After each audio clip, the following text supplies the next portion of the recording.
오늘 말씀은 서문서부터 처음 시작하는 서두서부터 사실은 생각하면 굉장히 깊이가 있는 말씀인데 그냥 들어도 이해될 수 있는 말씀입니다. 그러나 오늘 말씀 집중해서 들으셔서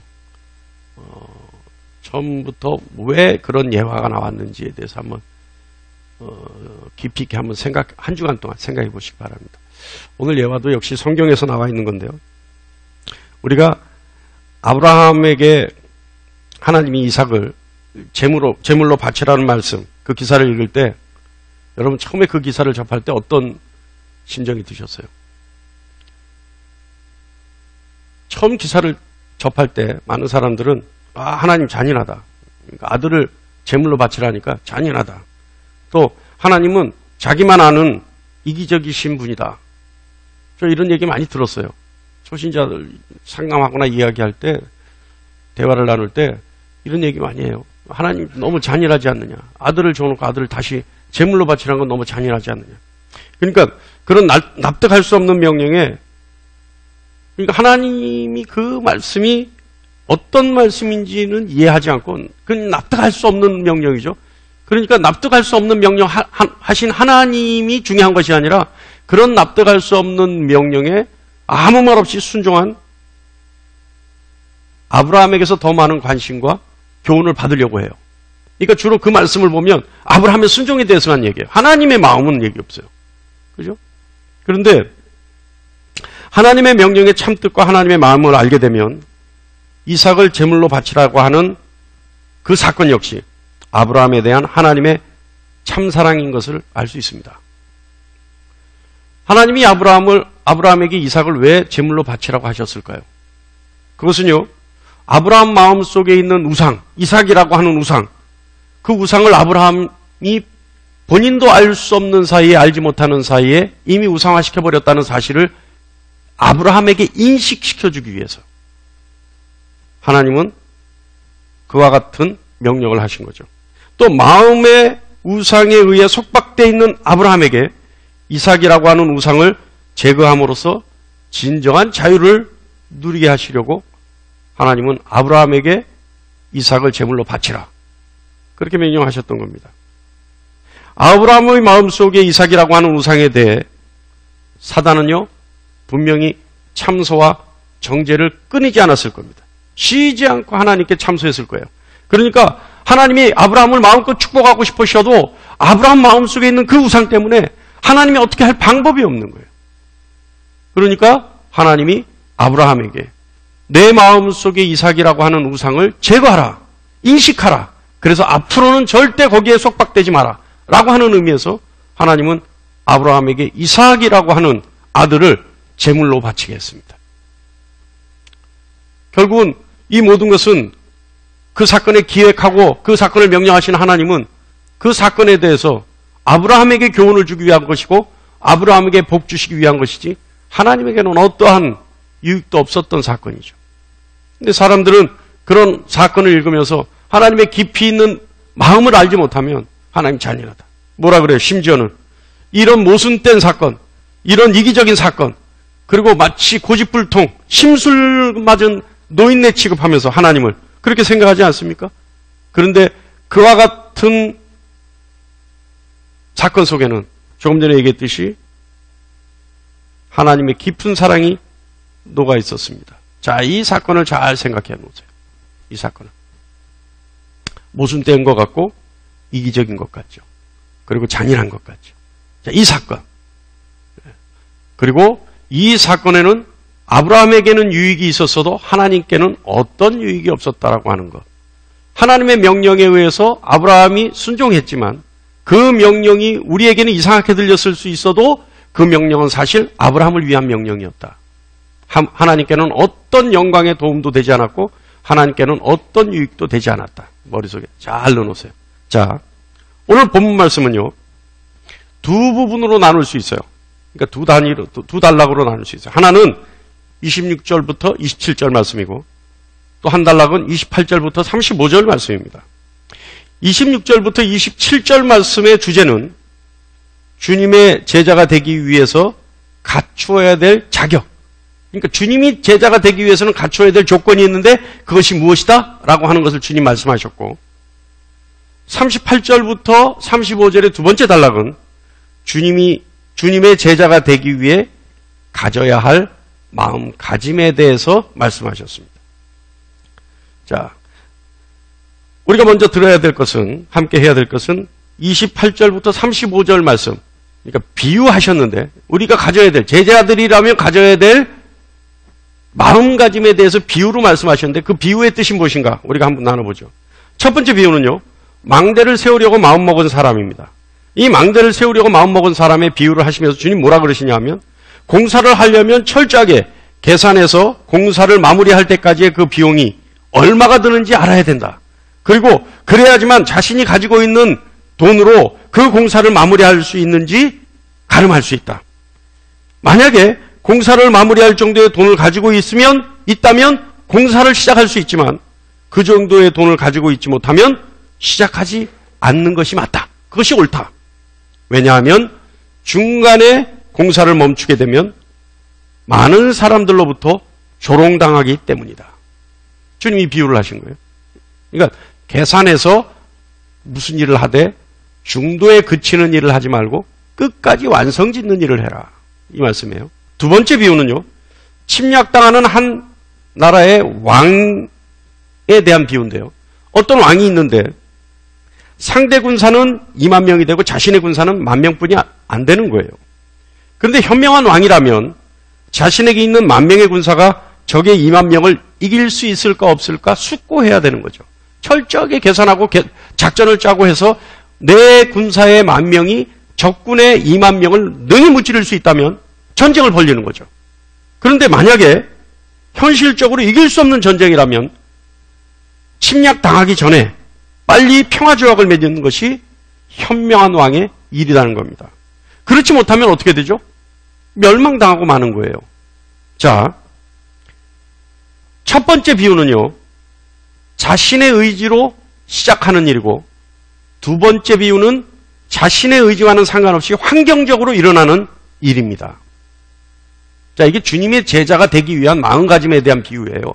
그러니까 그냥 비유가 아니라 주님의 제자는 이런 마음을 가져야 된다라고 하는 비유예요.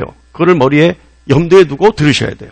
첫 번째는 내 의지로 시작하는 일이고 두 번째는 내 의지와 상관없이 환경적으로 일어나는 일입니다. 그러나 첫 번째 역시 어떻게 해야 돼요? 철저하게 계산하고 각오를 하고 다짐을 하고 시작해야 되는 일이고 두 번째 역시 철저하게 계산하고 다짐하고 숙고해서 시작해야 되는 일이에요. 자, 세 번째 주님은 소금에 대해서 비유하셨습니다. 소금은요, 스스로가 짠맛을 가지고 있는 물질이죠. 양념으로서 소금은요, 어떤 음식의 그 재료가 가지고 있었던 맛을 내지 못했을 때 소금을 넣음으로 해서 그 맛을 완성시키고 보충해주고 보완해주고 부족한 부분을 완성시켜줍니다. 지금이야 무슨 뭐죠? 예? 조미료. 예? 조미료. 예? 그런 거 있으니까 지금은 뭐 소금을 안 넣어도 그냥 뭐 대강 해도 맛은 나죠. 예? 제가 얼마 전에 닭볶음탕? 그걸 제가 했더니 재료가 시원치 않아. 저 원래 그런 거 잘하거든요. 근데 재료가 시원치 않아요. 뭔가가 부족해. 알고 보니까 고춧가루가 제 맛이 안 나는 거야. 그래서 이 고춧가루가 닭볶음탕에 고춧가루가 굉장히 중요해요. 맛도 중요하고 색깔도 중요하고. 예? 뭐가 안 나는 거야. 근데 잠깐 한눈 파는 사이에 제 아내가 그래요. 이제 맛이 나네 이래요. 어떻게 그게 그렇게 맛이 나지? 그랬더니 비밀스러운 걸 조금 넣었지 이래요. 그러니까 그 어떤 그죠? 맛을 완전히 완성시키고 보완해주기 위해서 뭔가 넣었다는 거예요. 근데 요즘은 그런 게 옛날 일본 말로 그 처음에 조미료 나왔을 때 아지노모토죠. 아지노모토 그죠? 그러니까 아지노모토가 일본 말로 맛의 근본이라는 뜻이에요. 맛의 근원이라는 뜻이에요. 근데 뭐 그런 화학조미료가 나왔으니까 말이지만 그 전에는 뭐예요? 모든 간은 뭘로 맞춰야 돼요? 소금으로밖에 안 되는 거예요. 소금 아니면 간장으로 맞춰야 되는 거예요. 자, 소금은요. 다른 재료들이 맛이 부족할 때 소금이 첨가됨으로 해서 맛을 완성시켜줘요. 그런데 중요한 것은 소금이 그 맛을 잃어버리면 다른 어떤 것들로 보충을 하고 보완을 하려고 해도 소금의 맛을 돌이킬 수가 없어요. 그죠? 소금은 다른 어떤 음식의 재료에 완성을 지을 수 있는 보충제인데도 불구하고 소금 자체가 짠맛을 잃어버리면 다른 어떤 음식으로도 그 짠맛을 보충해 줄 수가 없어요. 완성 지어 줄 수가 없어요. 보완해 줄 수가 없다 이 말이죠. 소금 스스로가 짠맛을 잃어버리면 본질을 잃어버리는 겁니다. 어디에도 쓸데없는 버려질 존재가 되는 거죠. 또 하나가 있는데요. 소금은 다른 재료를 썩지 않게 하는 방부제 역할을 합니다.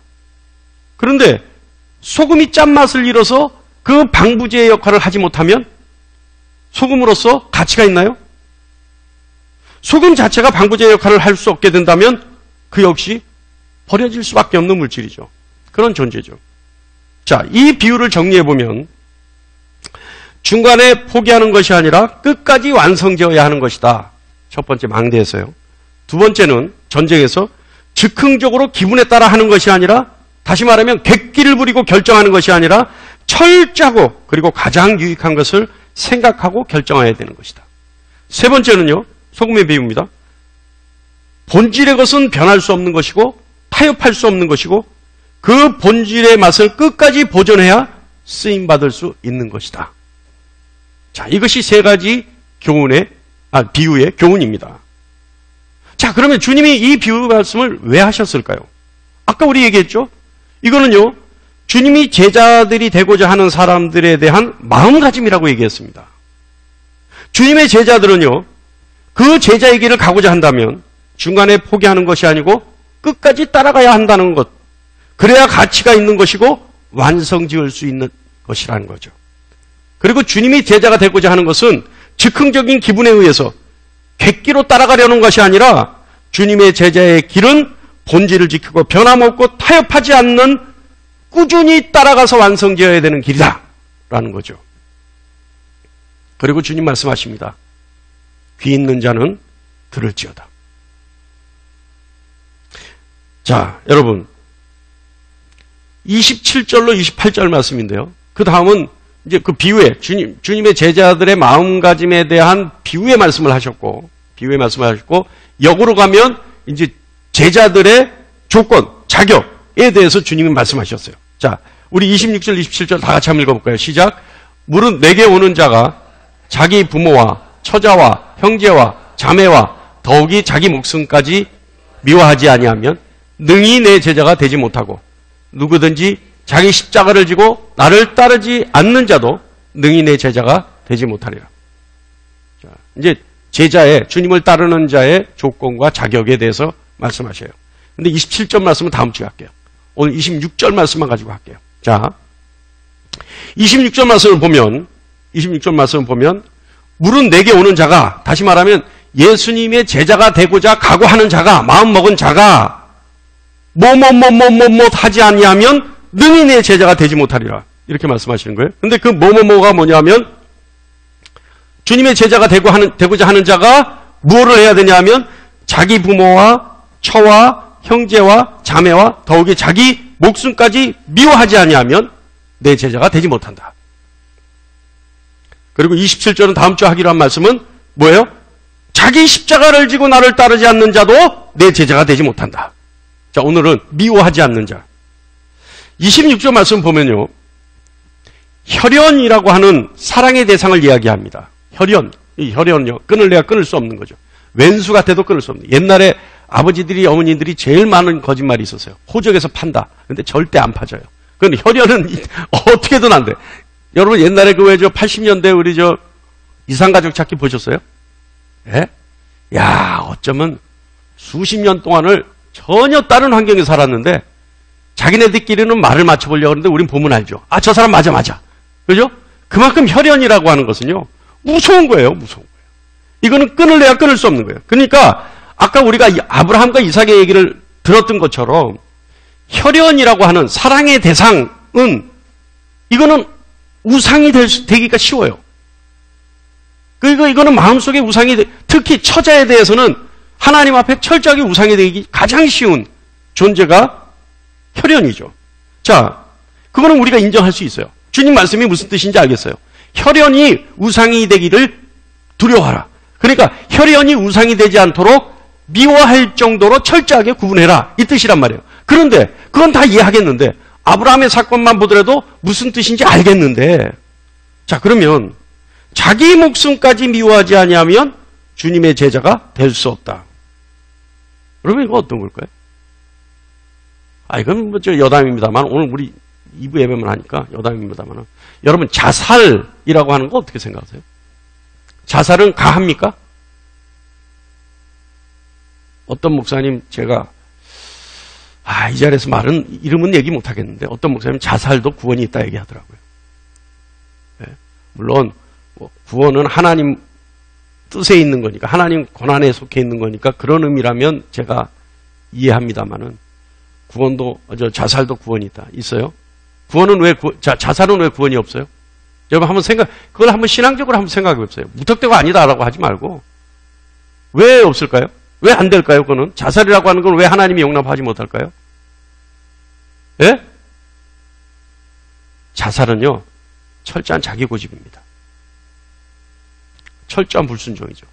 그러니까 자살은요 자기 하나님의 뜻을 알려고 하는 게 아니에요. 자기 뜻의 관철이 자살이에요. 그죠? 하나님 앞에 철저하게 자기 뜻을 관철시키고 자기 뜻을 반항적으로 표현하는 게 뭐예요? 자살이에요. 그런데 그와 같은 교만한 행동을 하는데 구원이 있겠어요? 저는 없다고 보는 겁니다. 자, 어쨌든 오늘 이제 자기 목숨도 미워하라고 하는 말씀에 혹시 그렇게 결부시킬까봐 제가 말씀드리는 거예요. 자, 자기 목숨 미워하라. 과연 자기 목숨을 미워하라는 것. 여러분 미워한다는 것은요. 사랑하지 않는다는 뜻입니다. 그죠? 근데 여러분 자기 목숨을 미워하고 자기 목숨을 사랑하지 않을 수 있을까요? 사람들이? 여기서요. 여러분이 자기 목숨을 미워하고 자기 목숨을 사랑하지 않을 수 있다. 근데 그럴 수 없을 것 같다라고 얘기한다면요. 지금 여러분이 생각하는 미워하거나 사랑하지 않는다는 목숨을 미워하거나 사랑하지 않는다는 뜻과 주님이 말씀하시는 뜻이 다르기 때문에 그래요. 주님은 우리에게 할 수 있는 것만 요구하시거든요. 그러니까 자기 목숨을 미워하고 자기 목숨을 사랑하지 말라 하셨어요. 근데 우리가 지금 들었을 때 그럴 수 없을 것 같은데요 라고 한다면 주님이 말씀하시는 뜻과 우리가 생각하는 뜻이 달라요. 지금. 자 그렇다면 주님이 말씀하시는 뜻은 뭔가? 먼저요. 자기 목숨을 미워한다는 것은 우리가 본능적으로 자기 목숨을 보호하려고 하는 보호 본능이 있습니다. 가장 그 보호 본능의 단적인 예가 뭐예요? 뭐가 날라올 때 눈을 감아요. 그죠? 그리고 어떤 쿵 소리가 나면 사람들이 자동적으로 어떻게 해요? 몸을 움츠리죠? 그리고 낮은 자세를 취하잖아요. 이건 뭐예요? 자기 보호 본능이에요, 이거는. 그러니까 주님이 말씀하시는 자기 목숨을 미워하고 자기 목숨을 사랑하지 말라는 말씀이 너희 보호 본능을 버려라 이 말씀이 아니라는 거예요. 그러니까 뭐가 날라와도 눈을 크게 뜨고 맞아주고 화살이 날라와도 몸으로 막아주고 큰 폭탄 소리가 나도 폭발음이 들려도 뭐 파편쯤 튀어도 된다 하고 자신 있게 빳빳하게 서 있으라 이 뜻이 아니라 이 말이에요. 주님이 말씀하시는 자기 목숨을 미워하고 자기 목숨을 사랑하지 말라는 말씀은 무슨 뜻이냐면 자기 목숨을 위해서 유격적이고 도에 지나치게 과한 욕심을 부리거나 철저한 이기심을 갖지 마라 라고 하는 뜻이에요. 자, 무슨 뜻이냐면 동양 사람들, 특히 한국 사람들이요. 몸에 좋다는 것 가리지 않고 먹죠. 그죠? 한국 사람들은요. 방송에 나와서 한번 어디에 좋은 것이 이거다 그러면요. 씨가 말라. 예? 얼마 전에 몇 년 전에는 개구리가 씨가 말랐었죠. 여러분 전혀 모르는 표정을 짓지 마시고 예? 몸에 좋다는 거 찾아 먹으러 다니지 않아요? 그래서 한국 사람들 말이 있잖아요. 소고기는 사줘도 먹지 말고 돼지고기는 사주면 먹고 모르세요 여러분? 오리고기는 어떻게 해요? 지 돈 주고 사 먹어라. 그러니까 이게 무엇을 염두에 두고 한 말이에요? 건강을 염두에 두고 한 말이에요. 요즘 여러분 TV 틀어보면요. 맨 먹는 거야. 3명의 돼지가 나와서 먹는 거를 해. 에? 아침에 TV를 틀면요. 뭐예요? 몸에 좋다는 거, 어디에 좋은 음식. 여러분 유튜브 한번 틀어보세요. 건강 한번 찍어보세요. 무슨 병에는 뭐가 좋고 뭐가 수도 없이 나오고 뭐는 먹지 말라고 수도 없이 나와. 먹으라는 거 다 찾아보면 세상에 책상다리 빼고 안 먹을 게 없어. 먹지 말라는 거 다 찾아보면요. 먹을 게 하나도 없어. 그러니까 이게 다 건강. 사실은 여러분 우리가 건강을 챙겨야 하지만 건강하게 살기 위해서 우리가 스스로 운동을 하고 챙겨야 하지만 몸에 좋다는 거 찾아다니면서 먹는 거 이거 과한 거 아닙니까? 몸에 좋다는 거 씨를 말려서 먹어버리는 거 과한 거 아니에요? 이제 방송에서 한번 비둘기 한번 얘기했으면 좋겠어. 이렇게 에? 그럼 그것도 씨가 말할 거야. 에? 방송에서 황소개구리 좋다고 한번 얘기했으면 좋겠어요. 그 정도란 말이죠. 그러니까 주님이 말씀은 첫 번째 이 뜻이에요. 너희가 너무 몸을 아껴서 너희가 몸을 너무 사랑해서 너희 생명을 너무 사랑해서 이렇게 과하게 하는 건 아니다. 나를 따르려면 이런 모습은 보이지 말아야 된다. 첫 번째. 자, 우리는 또 우리 육신과 우리 생명을 위해서 엄청난 투자를 합니다.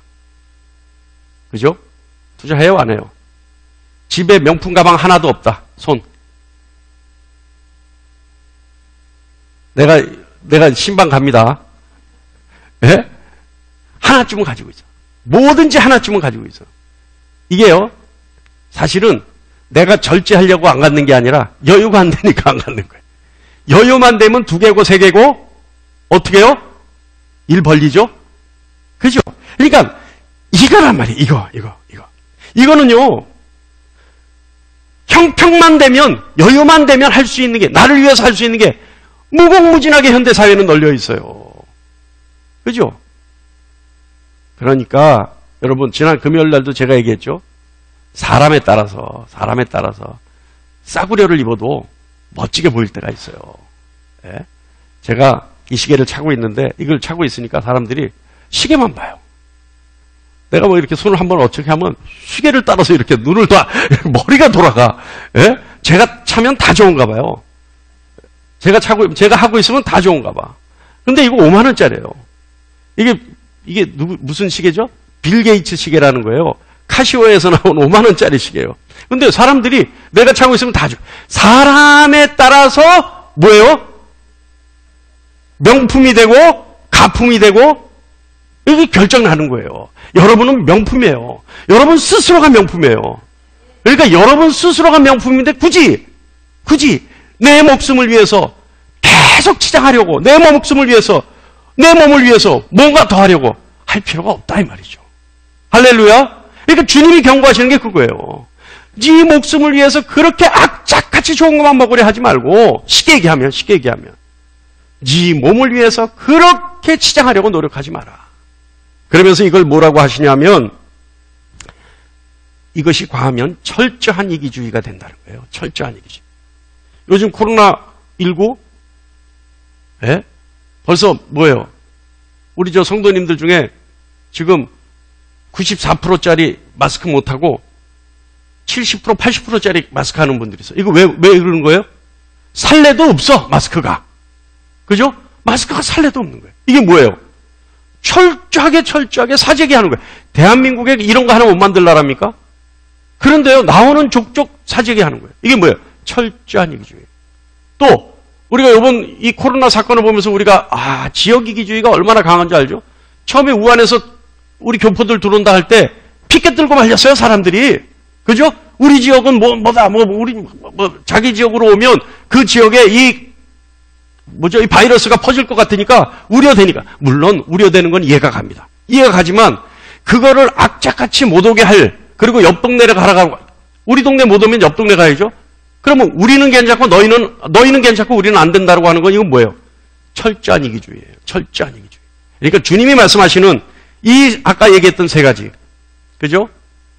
이 3가지. 자기 목숨을 위해서 그렇게 악착같이 그렇게 독하게 과하게 철저한 이기주의 속에서 하려고 하는 것 이거 버려야 된다.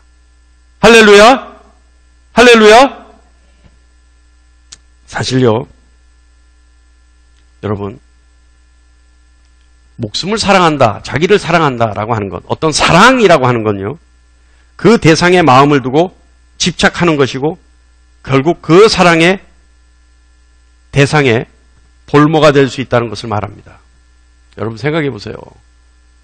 자기 목숨을 아끼면요, 그 다음부터는요, 남의 목숨은 파리 목숨이에요. 우리가 영화 같은 거 보지 않습니까? 타이타닉 영화 같은 거 볼 때 어떻게 해요? 조그만 배 타야 되는데 그때는 누구부터 태워요? 아이들, 여자부터 태우죠. 그런데 자기 목숨 사랑하는 사람은 어때요? 막 사람들 해치고 들어가서 자기가 먼저 그 배에 타려고 하지 않아요? 이게 뭐예요? 이게 자기 목숨을 사랑하는 거예요. 그러니까 자기 목숨을 사랑하면 그 사랑의 대상, 나에 대해서 철저한 이기주의가 되고 집착하게 되고 이 목숨에 볼모가 돼서 이성도 잃어버리고 도덕, 윤리, 의식 다 사라져버리는 거예요. 주님 말씀하신 게 그거예요. 사람이 자기를 사랑한다는 것은요, 자기에게, 자기 자신에게 하나님이 된다는 얘기입니다. 사람이 자기 목숨을 사랑한다는 것은 자기 스스로에게 하나님이 되는 거라는 뜻이에요. 자, 한번 예를 들어볼까요? 아담과 하와가요, 선악과를 따먹는데 처음에 하와가 유혹을 받았죠. 뱀의 유혹을 받아요.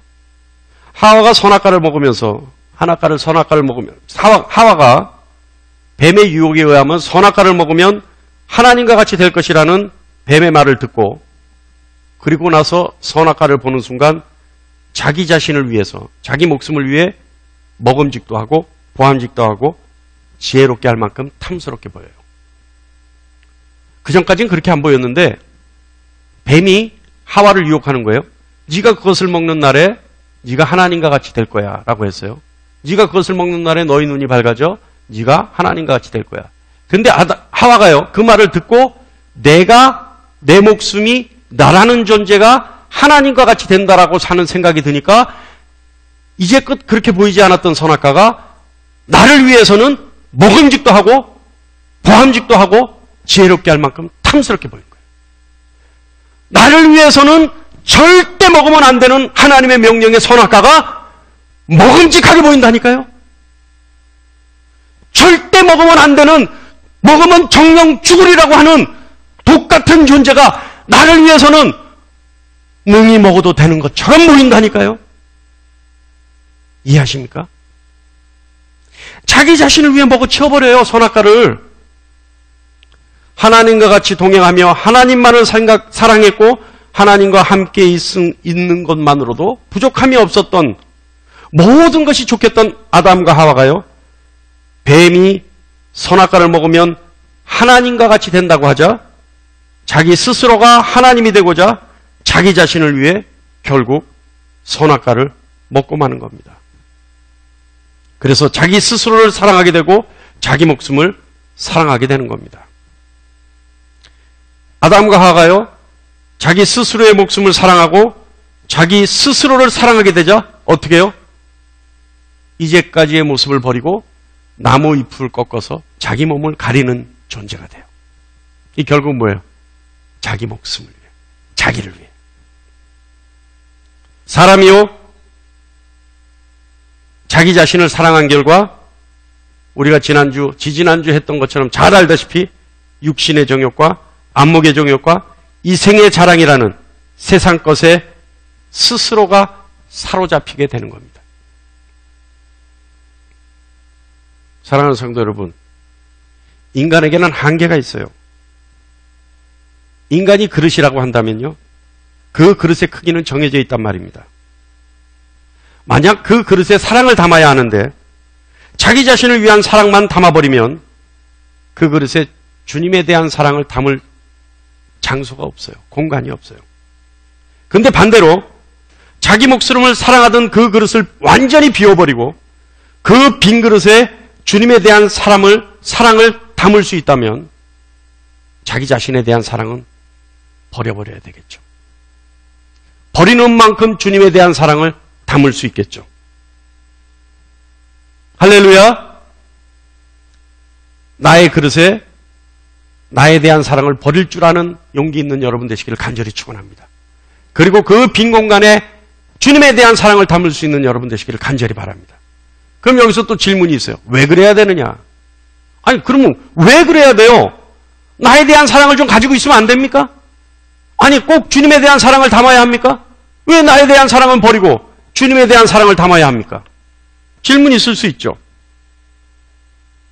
잘 들으셔야 돼요. 하나님이 아브라함에게 이삭을 나에게 제물로 바치라는 그 말씀과 유사해요. 잘 들으셔야 돼요. 왜냐하면 주님이 길이고 진리고 생명이기 때문에 그렇습니다. 여러분의 그릇에 여러분의 목숨에 대한 사랑을 담는다면 그 길은 패망의 길이요, 그 길은 죽음의 길입니다. 그러나 그 길에, 그 그릇에 주님에 대한 사랑을 담는다면 그것이 바로 길이요, 진리요, 생명이기 때문에 그렇습니다. 주님은 우리가 걸어가야 할 길입니다. 주님은 우리가 믿어야 할 진리입니다. 그리고 주님은 소망을 두고 살아야 하는 생명이십니다. 주님은 사라지지 않는 길이고요. 주님은 속이지 않는 진리이며 끝나지 않는 생명이기 때문에 그렇습니다. 그리고 주님은 명령하십니다. 들을 귀 있는 자는 들을지어다. 사도 바울은요, 에베소서 5장 1절에 사랑을 받는 자녀같이 너희는 하나님의 본받는 자가 되라고 말했습니다. 그 누가 우리에게 다른 어떤 것을 제시하더라도 우리는 그리스도만 본받는 제자가 되어야 합니다. 다시 말하면 그리스도인은 그리스도의 본을 받는 그리스도의 본만으로도 충분한 존재가 되어야 한다는 말입니다. 혹 많은 사람들이 그리스도인이 되기를 원하고 그리스도인이라고 말하지만 그리스도의 본을 받는, 그래서 그리스도의 본으로 사는 사람은, 그리스도의 본을 받아 그리스도의 제자가 되어 사는 사람은 흔하지 않습니다. 많은 사람이 스스로를 그리스도인이라 얘기하지만 그리스도인의 본질인 그리스도의 본을 받아 사는 사람은 많지 않다는 이야기입니다. 사랑하는 성도 여러분, 인간의 본성은 죄를 범하고 자기를 사랑하고 자기의 유익과 명예를 추구하고 육체의 쾌락을 추구하고 또한 쉽게 성내고 시기하고 분내며 저주하며 복수를 마다하지 않는 것이 인간입니다. 또한 교만과 탐심과 질투와 거짓은 말할 것도 없는 존재입니다. 이 모든 것이 자기 자신을 사랑하는 결과입니다. 자기를 미워하지 않는 결과입니다. 그러므로 이제는 이런 자신을 미워해야 합니다. 인간이 자기 목숨을 위해 이 같은 삶을 산다면 자기 목숨조차 미워해야 하는 것이 참 그리스도인 예수님의 제자의 삶입니다. 그리고 주님의 제자가 되기 원한다면 주님의 제자의 길을 중간에 포기하는 것이 아니라 끝까지 따라가야 하는 길이고 그 길을 끝까지 따라가 완성 지을 때 가치가 있는 것입니다. 주님의 제자의 길은 즉흥적인 기분에 의해 더구나 객기에 의해 따라가는 것이 아닙니다. 주님의 제자의 길은 본질을 지키고 변함없이 타협하지 않고 가야 하는 길입니다. 오늘 이 시간 주님 말씀하신 대로 주님을 따라오고자 하는 자는 자기 목숨을 미워하는 자가 되어서 주님을 따를 수 있는 용기를 갖는 여러분 되시기를 간절히 축원합니다. 주님 말씀하십니다. 귀 있는 자는 들을지어다. 오늘 여러분의 귀가 하나님의 음성에 집중하고 하나님 말씀에 반응하는 여러분 되시기를 간절히 바랍니다. 자기 목숨을 미워해서 주님의 제자의 길을 끝까지 따라가는, 그래서 여러분의 삶에서 하늘의 영광이 나타나고 여러분의 삶에서 하나님의 나라가 완성지어지는 여러분 되시기를 간절히 축원합니다. 여러분, 세상에는 그리스도인이 많습니다. 그러나 참 그리스도인은 찾아보기 힘듭니다. 왜냐하면 자기 목숨을 사랑하기 때문에 그랬습니다. 그리스도인이라 말하면서 자기 목숨을 사랑하기에 참 그리스도인이 되지 못하는 겁니다. 오늘 이 자리에 있는 여러분은 다시 한번 여러분에게 축원합니다.